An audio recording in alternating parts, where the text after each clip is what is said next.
Allah akan menghapusnya dan menggantikannya dengan umat yang terus-menerus berbuat dosa dan terus-menerus minta ampun. Sebab Allah Maha Pengampun, kan gitu.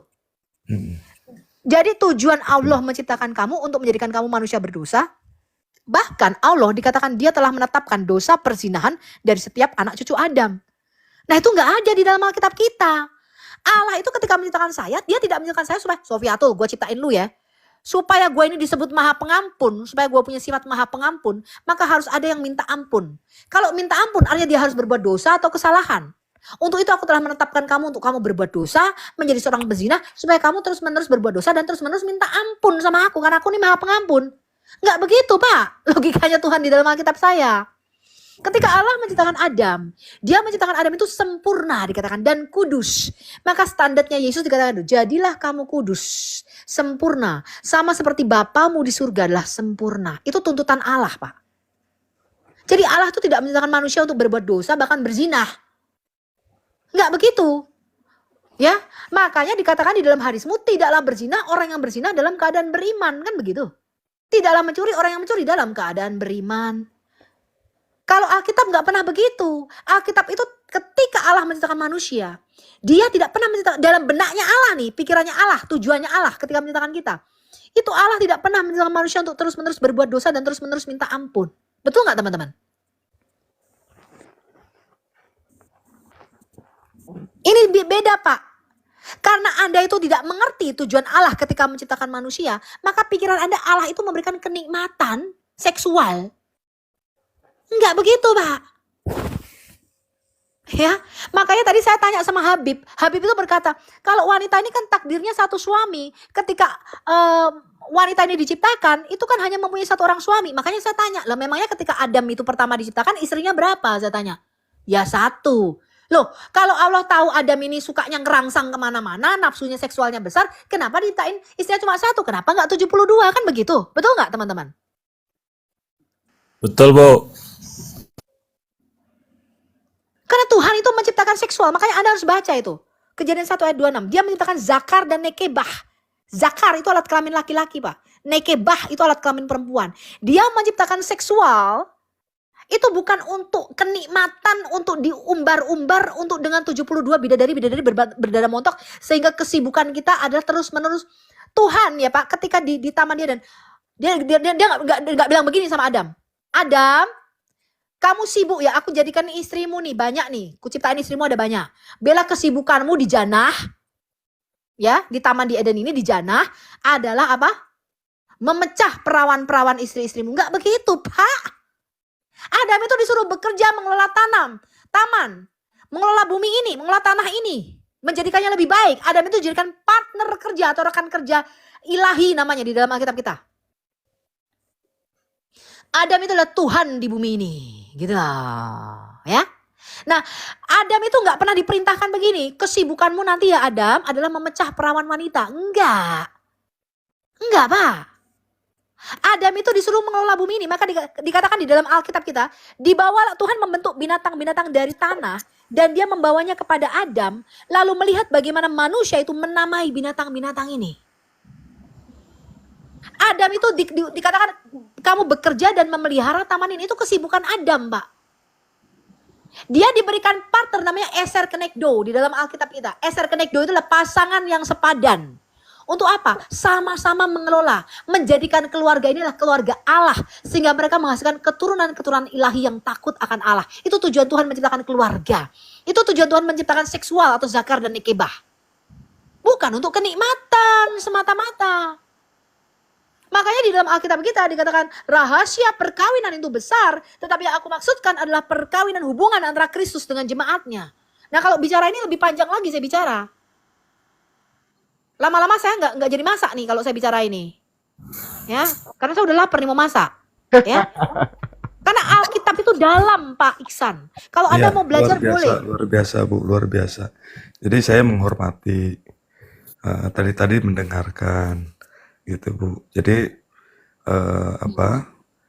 apa yang Ibu katakan sesuai dengan data yang Ibu bawa gitu, ya saya anggap pasti datanya semua ada dalam Alkitab. Iya, kalau di kita itu Ibu berarti ustadzah gitu ya Bu ya. Hah? Ustazah. Oh, level gue Ustazah. sekarang ustazah. Ibu Enggak, Pak ngambek tuh, Ihsan, Bu. begini. Bagus, Bu. Maksud saya begini, Kalau di Pak Ihsan. kita gitu, Bu. Begini, Pak Berarti Ihsan untuk Ustazah memahami. Sofia. Nah, Pak Guru, Ihsan untuk guru, memahami ustadzah itu cara guru, Kak. mikirnya orang Kristen. Gini loh, pikiran Anda Muslim itu kan bertanyanya begini. Kenapa sih Yesus kan manusia? Kenapa kok jadikan Tuhan? Pikirannya Enggak, kan saya begitu. nggak bertanya ke sana, enggak. Bertanya, enggak. Maksud saya begini loh, Muslim itu kan pertanyaan begini. Mereka tidak bisa mengerti jalan pikirannya orang Kristen. Ketika kita menyembah Yesus sebagai Allah dan sebagai Tuhan kita. Yesus Tuhan dan Allah kami. Itu mempunyai makna yang berbeda, Pak. Dan saya bisa jelaskan ini panjang melebar meluas kali tinggi. Ya, tapi pikirannya untuk Anda bisa memahami jalan pikiran orang Kristen, saya sarankan kepada Muslim, ini yang menonton 1000 lebih orang, bacalah kitab Taurat Musa. Makanya Anda itu penuh dengan pertanyaan yang tidak terjawab di dalam otakmu. Kenapa? Karena Anda itu ibarat nonton drama Korea. Saya kasih Anda nih. Ibarat Anda nonton sinetron drama Korea, seri 1 sampai 14, yang Anda tonton itu seri 14-nya, jadi Anda bingung. Seri 1, 2, 3, 4, 5, 6 Anda nggak pernah nonton. Tiba-tiba ada perang, gebuk-gebukan, pasti bingung. Ketika saya menonton misalnya Matrix seri 4, saya menonton apa? Despicable Me seri 3, pasti bingung, betul nggak? Betul. Betul nggak? Kenapa saya nggak ngikuti jalan ceritanya dari awal? Saya pasti banyak bertanya, sama kayak Anda ini. Saya tanya sama adik saya, loh ini gimana sih kok tiba-tiba kok bisa ini dibunuh sama ini kok bisa berantem, ini kok bisa perang? Kenapa banyak pertanyaan saya? Karena saya nggak nonton dari awal ceritanya. Makanya Bapak Muslim itu banyak pertanyaan yang bulat di pikiranmu. Kenapa? Karena Anda nggak nonton ceritanya dari awal. Anda harus tahu di dalam kitab Kejadian kita, Pak. Kenapa Allah menciptakan manusia? Apa tujuannya Allah menciptakan manusia? Di situ dijelaskan apa itu dosa, apa itu kematian. Karena Anda itu tidak pernah baca kitab Taurat Musa pada awalnya. In a beginning, Bereshit bara Elohim et hasamayim ve et haeretz. Karena Anda tidak pernah baca kitab Taurat Musa, Anda banyak pertanyaan tadi loh. Ibarat orang nonton drama Korea, Anda itu cuma pegang buku terakhir yang nggak jelas pula dan nggak berhubungan gitu loh. Gini, Bu, saya nggak pernah menghujat. Ini apa yang dikatakan Ibu dari tadi, mungkin umat Kristen juga banyak yang belum tahu, Bu. Gini San, Jadi Orang bagus. udah tahu, Pak. San, harusnya kamu nanya sama Bu Sopi. Bu Sopi, kitab Taurat Musa itu apa aja gitu. Itu yang benar. Sampai kamu belajar nanti, kau download lah kitab. Iya, makanya itu dia. Bertanya sama Bu Sopi, coba. Bu Sopi, kitab Taurat Musa itu apa aja gitu. Kalau orang Kristen saya ngomong begini ngerti karena mereka udah baca kitab Taurat Musa, betul? Misalnya tadi saya katakan manusia mungkin itu ada adalah yang belum baca, raja, Bu. imam, dan penguasa atau Tuhan di bumi. Di mana ayatnya? Kejadian 1 ayat 26. Betul nggak Pak Kuetalam? Yes, Ibu, benar. Karena kalian baca. Lah kalau saya ngomong begini, Anda sebagai muslim nggak ngerti. Karena itu nggak ada di dalam kitabmu gitu loh Pak. Gitu loh. Ya, makanya pikiran Anda jelimet. Manusia kok dijadikan Tuhan? Yesus kan manusia, Bu Sopi. Kenapa kau sembah sebagai Tuhan? Tuhan kok lahir dari selangkangan, Bu Sopi? Kan pertanyaanmu begitu. Betul nggak? Saya Kamu nggak tidak bertanya, akan Bu. bisa mengerti kenapa Allah itu harus menjadi manusia karena kamu tidak baca kitab Taurat Musa. Itu loh jawaban saya. Kalau kamu baca kitab Taurat Musa, kamu akan ngerti jalan ceritanya. Alur ceritanya itu jelas Pak di dalam Alkitab kita. Jelas. Mulai dari penciptaan. Coba kalau saya tanya Bapak, penciptaan di dalam Quranmu itu tersebar di mana-mana, di banyak surah, betul? Cerita tentang Adam nih loh, kisah penciptaan. Cerita tentang Musa itu tersebar di Quranmu di surah ini, di surah ini, di surah ini. Makanya kamu tuh nggak urut jalan cerita di dalam otakmu. Kamu itu karena terbiasa kayak puzzle, lompat-lompat cara mikirnya. Menghujat, tenang. Kok menghujat? Lo betul nggak cerita tentang penciptaan itu ada di beberapa surah di dalam Tadi Quran? ngomongin otakmu. Jangan, Bu. Loh, iya Ibu karena kan kalian membicarakan itu. Saya tanya, Quran ilmu itu Alkitab. buku yang Ilmu yang Alkitab dengan terinci dan adab. urut apa enggak? Adabnya, Bu, dipakai. Ibu pinter. Pak, tapi kalau saya adabnya Dan gini, Bang Isan, Bu Kamu Sopi, dijelasin maksud tadi Bu kamu Sopi nggak pemikiran. ngerti. Enggak, maksud Bu Sopi pemikiran, bukan ke situ. Iya, Meskipun Bu iya, Sopi itu kan ada- langsung, maksudnya ke pemikiran itu aja.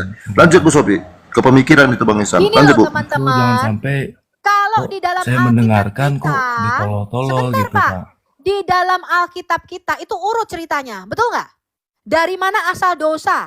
Mengapa manusia harus mati? Kisah penciptaan itu pasti ada di Kejadian 1 ayat 1 sampai 31.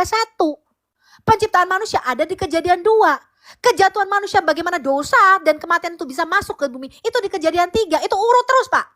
Lalu urut ceritanya mengapa Mesias itu dijanjikan. Itu urut terus tuh. Bapak kalau baca Alkitab kita tuh itu runtut dari mulai pada mulanya penciptaan sampai terus sampai Mesias itu lahir sampai nanti dikembalikan lagi ke tujuan semua. Coba kalau Bapak baca Quran, ngerti nggak kira-kira jalan ceritanya? Gitu loh Pak, gitu. Makanya pertanyaan Anda terus-menerus bergumul. Surganya Kristen tidak ada kenikmatan. Saya Nggak nggak ada bertanya, Bu. seksual. Saya mendengarkan. Saya nggak bertanya, Aduh mendengarkan Tuhanku aja. Allahku. Sekarang gantian saya nanya. Supaya Anda jangan tanya terus. Saya gantian nanya. Mengapa manusia harus mati menurut iman Islammu? Kamu jelaskan sama saya. Kamu gantian yang ngomong. Saya dengerin sekarang. Manusia itu bernyawa, simpelnya Bu. Yang bernyawa pasti akan mati. Gitu Bu.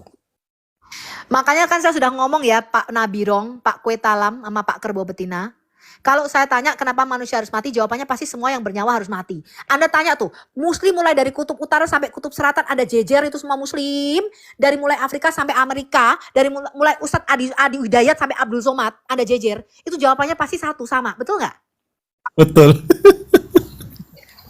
Padahal di Quran surat Al-Maidah ayat 116, Allah mempunyai nyawa. Berarti Allah juga harus mati, Pak. Coba Bapak jelasin sama saya.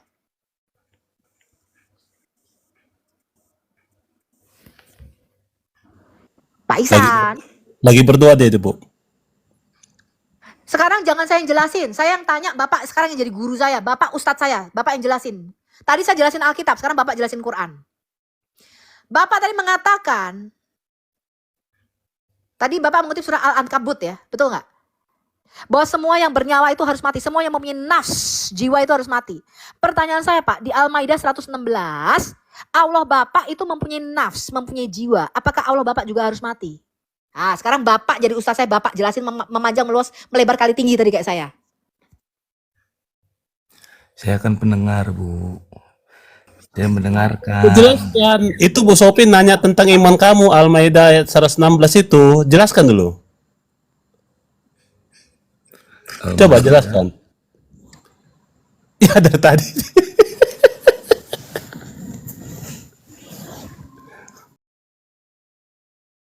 Mohon maaf yang mulia.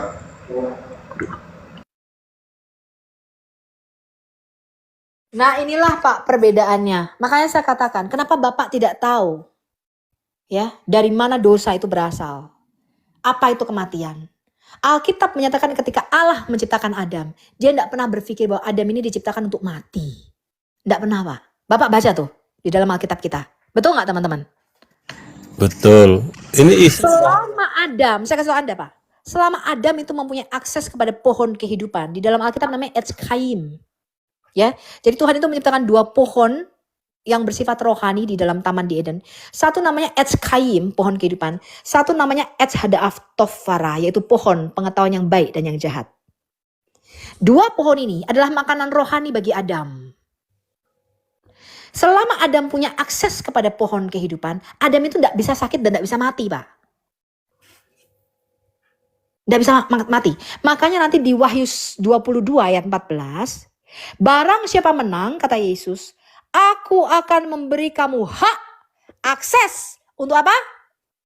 Makan dari buah pohon kehidupan. Gitu loh Pak. Dikembalikan lagi akses kita supaya kita mempunyai hidup yang kekal. Karena tadi Adam itu jatuh Pak.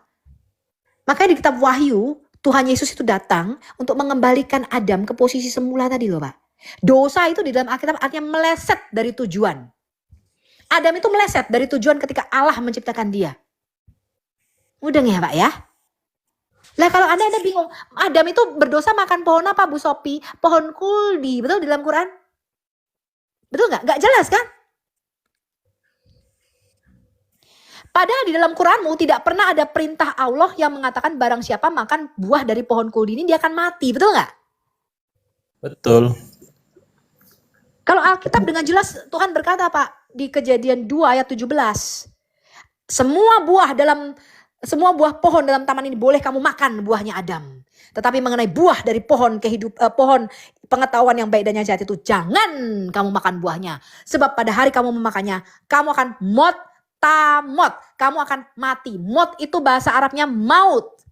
Tamot itu menjadi bahasa Indonesia tamat. Artinya end. The end. Berakhir. Kamu akan mati. Kamu akan benar-benar ending gitu loh. Ibarat kalau film itu tulisan akhirnya tamat. Nah itu tamot Pak. Artinya the end. Gak ada lagi kelanjutannya. Mudeng ya? Itu jelas perintah Tuhan. Nah Alkitab menamakan perintah Tuhan di Kejadian 2 ayat 17 sebagai hukum dosa dan kematian. The law of sin and death. Roma 8 ayat 2. Barang siapa berbuat dosa, upahnya mati gitu loh Pak. Gitu loh Pak. Roma 5 ayat 23 gitu loh Pak. Begitu. Itu kalau Alkitab jelas Pak. Nah kalau saya tanya ke muslim tidak jelas. Kenapa manusia mati? Semua yang bernyawa ya harus mati Bu.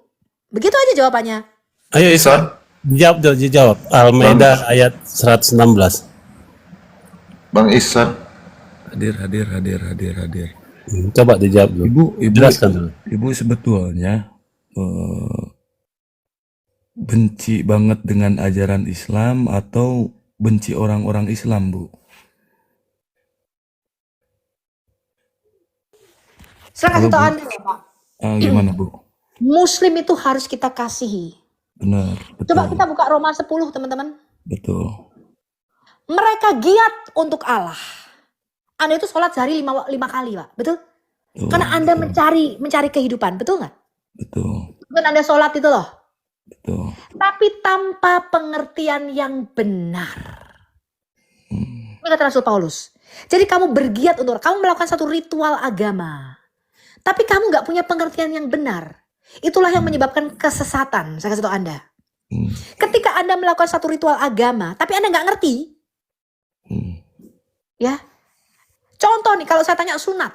Anda kan muslim selalu membangga-banggakan sunat. Betul? Anda kan selalu mengejek orang-orang Kristen. Kristen itu orang gak bersunat. Kalau kami kan ikut Gak Yesus pernah orang-orang ngejek sunat. ya, Bu. Betul? Gak pernah ngejek ya, Bu. Ya banyak lah teman-teman. Ya. Tapi esensi dari perjanjian sunat itu, Anda nggak ngerti. Kalau saya tanya sama muslim, kenapa kalian muslim disunat? Karena mengikuti milah Ibrahim Bu, supaya bersih dan supaya enak dan bentuknya bagus, gitu kan? Benar nggak? Muslim itu loh kalau saya tanya, kenapa kamu disunat? Perjanjian sunat itu artinya apa? Mereka nggak tahu, mereka nggak tahu apa artinya perjanjian. Disunat Bu supaya enak, bersih dan bentuknya bagus, betul nggak Pak Kwetalam? Iya, hanya kepada bentuknya ya Bu ya. Benar-benar. Tapi Alkitab tidak pernah berkata begitu Pak. Anda baca Kejadian 17, itu bicara mengenai perjanjian sunat antara Allah dengan Abraham. Mengapa sunat itu harus dititit? Harus dipenis? Karena itu adalah janji bahwa Mesias nanti akan lahir dari zera atau dari sperma atau dari benihnya Abraham. Ketika Allah bikin perjanjian sama Nuh, itu tandanya bukan dititit. Nuh itu nggak disunat. Ya, saya kasih tahu Anda. Allah itu membuat perjanjian dengan Nuh, itu tandanya busur, pelangi. Karena Allah itu berjanji kepada Nuh dan keturunannya bahwa dia tidak akan menghancurkan bumi sekali lagi dengan air bah. Maka dia menaruh busurnya pelangi. Dia menaruh tanda atau tokennya itu di langit, Pak. Nuh itu nggak pernah disunat, Pak. Apalagi Adam. Ya, pada waktu itu belum diciptakan pisau pada zaman Adam. Saya nggak tahu Adam pakai apa. Sunat itu baru ada pada zaman Abraham. Anda ngerti gak ini? Atau jangan-jangan di Quranmu Adam ini disunat. Makanya Anda kan selalu berkata, Adam itu muslim Bu Sophie. Musa itu muslim. Nuh itu muslim. Pertanyaan saya, apakah Adam, Nuh disunat? Kan muslim nih. Muslim kan harus sunat kan syaratnya, betul gak? Betul.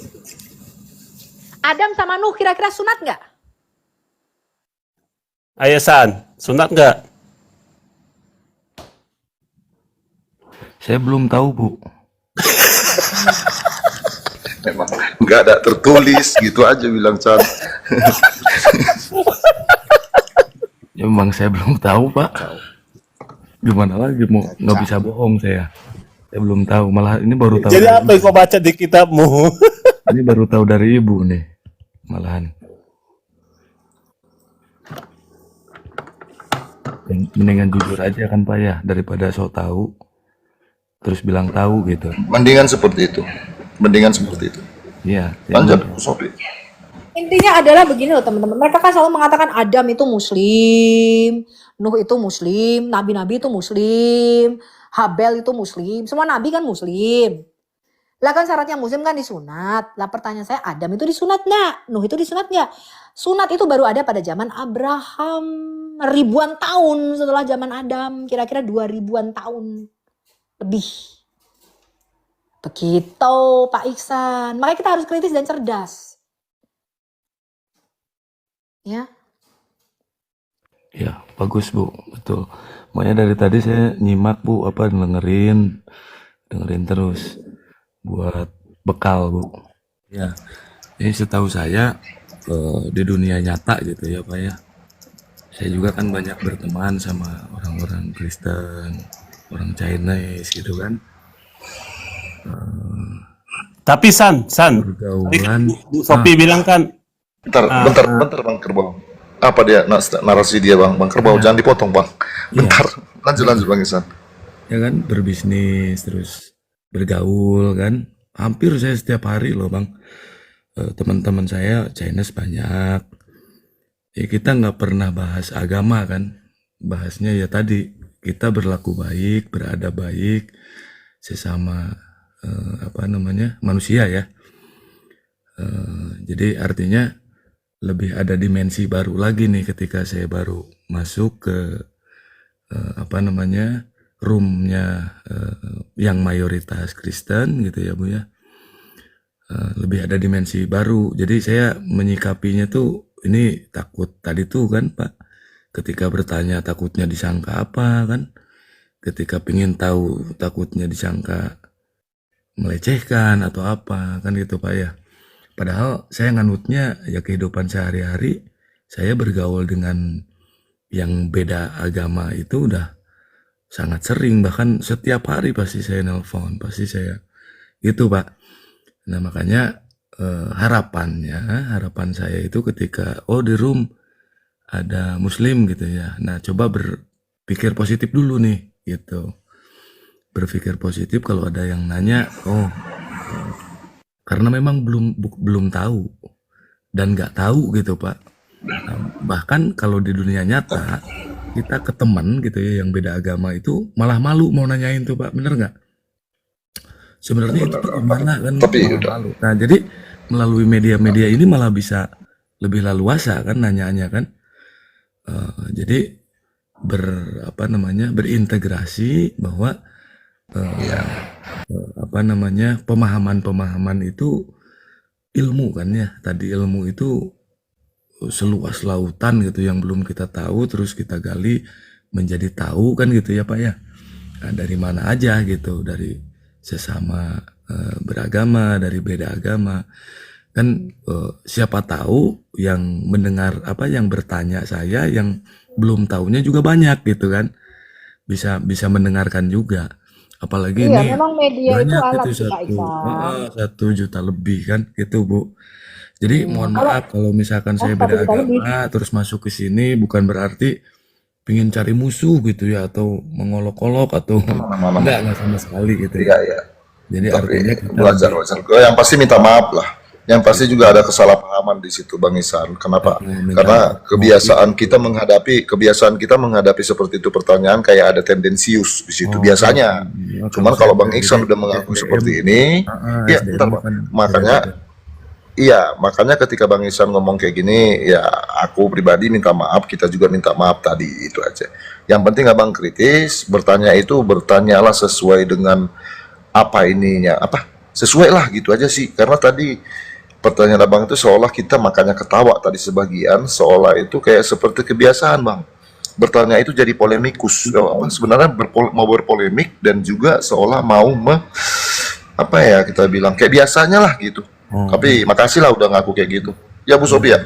Lanjut Bu. Enggak, malah ya itu tadi kalau bergaul tadi sama temen gitu ya yang beda agama kita malah malu Bang nanya. Malah nggak pernah nanya masalah agama malah kan gitu kan kebiasaan real ini mah. Real. Kalau saya sih dulu waktu belum tahu apa-apa tentang Islam, cuma ada teman saya satu ngomong gini, Sopiatul lu ngerti nggak? Di surganya Muslim itu ada wedang jahe katanya. Wedang jahe? Gue bilang gitu. Iya katanya. Cuman kita lucu, kenapa ada wedang jahe di surga ya? Tapi waktu itu saya nggak tahu apa-apa tentang Islam. Setelah saya belajar dan saya tanya tuh sama teman-teman saya Muslim, kamu kalau baca Quran itu kamu baca bahasa Arabnya? Iya. Bisa ngaji kok, bisa. Kamu ngerti artinya nggak? Enggak, katanya gitu.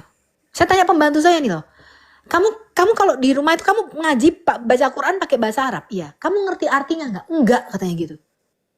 Terus saya tanya, kamu tahu nggak kalau di surga nanti kalau suamimu tuh dapat 72 bidadari berdada montok? Nggak tahu katanya. Terus saya tanya sama pembantu saya, kamu kalau misalnya kerja di Saudi Arabia, gue bilang gitu, kamu boleh nggak digauli sama tuanmu? Iya boleh, kata itu haknya katanya. Itu yang diajarin sama ustadzmu di masjid. Iya katanya gitu. Loh itu saya sendiri yang dengar loh, pakai kuping saya. Makanya saya bisa ngomong. Karena budak-budak itu halal digauli.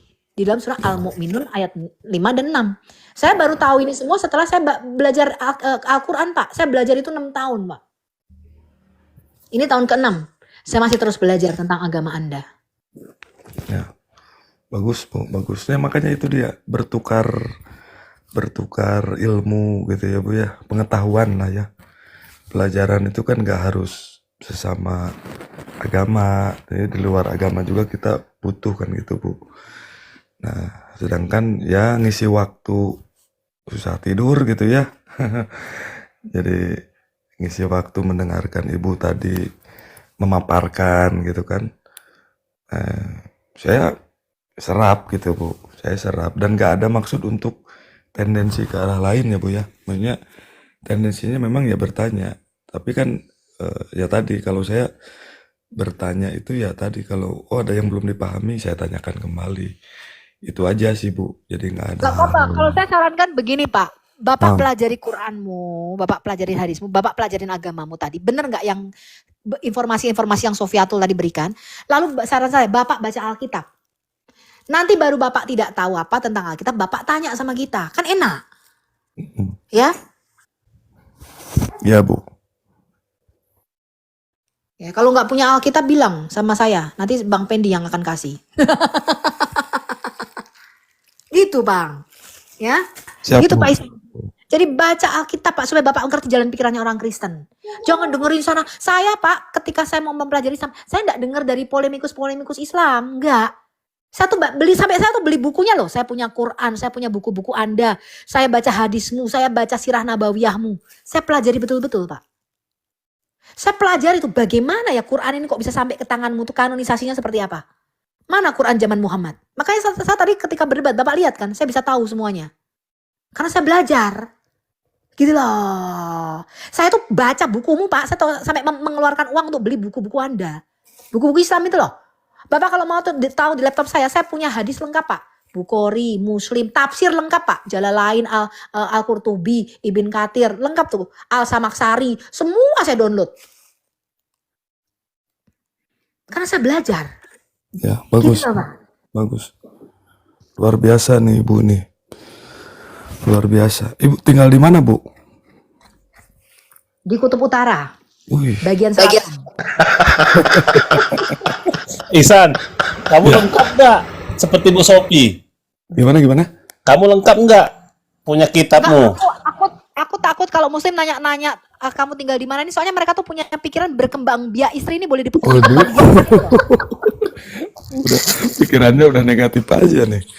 Bu, nih. Kata Habib tadi boleh istrinya berkembang biak, betul nggak? Ya kan Kan tadi beda-beda dia Bu. bilang, Beda-beda. Adam istrinya berapa Pak Habib? Aku tadi tanya, Adam waktu diciptakan istrinya berapa Pak Habib? Ya 1, dia bilang Ya. gitu. Lah kok bisa jadi banyak? Ya kan berkembang biak Bu Sophie, Ya, progresif kalau saya katanya istri gitu. 1, anak 2, Ibu. Alhamdulillah. Kalau di Islam kan boleh 4 Pak, boleh berkembang biak istrimu. Ya tetap aja Bu, yang namanya istri 1 aja udah pusing kan. Loh, Mana Nah, bisa lagi buat Bapak di 3, surga 4, nanti Bu. menghadapi 72 emang Bapak nggak pusing? Bapak di bumi ini aja dicobain Allah, dikasih 1 pasangan pusing. Di surga ngarep, kesibukan. Emangnya Bapak dapat banyak istri di surga nanti nggak bingung Pak? Nggak pusing Bapak?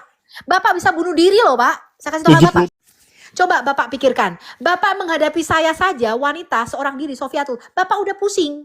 Coba Bapak nanti di surga ngadepin kayak saya ini, modelnya kayak saya begini Pak, 72 Pak minimal Pak, coba. Pusing nggak Bapak?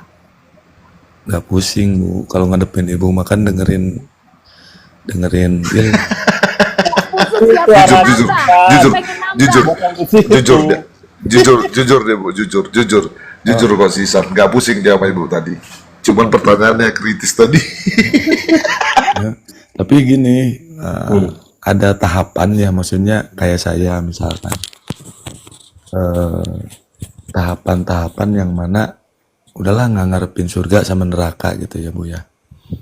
Yang mana ya udah nyari ridhonya Tuhan aja gitu ya.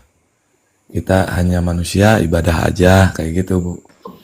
Jadi Oke, Tapi Bang Isan, oh iya ya. jadi Silakan ada Bang Talam. Bang Kue Talam aja. Silakan. ya dikit aja Bu, sedikit aja Bu. Tapi ketika Bapak mengharapkan ridho, tujuan ketika Bapak melakukan ridho, amal dan juga kebaikan-kebaikan di dunia, tujuannya apa Pak? Surga kan? Benar nggak Pak? Dia nggak ngarep katanya, nggak ngarep surga dan neraka. ada kebalikannya gitu ya. Kalau menurut saya ya, ada kebalikannya. Malah kalau ngadepin surga sama neraka, ibadah kita jadi ya pinginnya ke surga gitu ya, pinginnya enak-enak gitu ya. Ya malah kita nggak ada keikhlasan untuk ibadahnya. Makanya ya tadi saya berpikir, kalau saya pemikir ya orangnya Pak. Jadi ketika kita ke surga, kalau Tuhan yang nggak ngeridoin buat apa juga kan gitu Pak.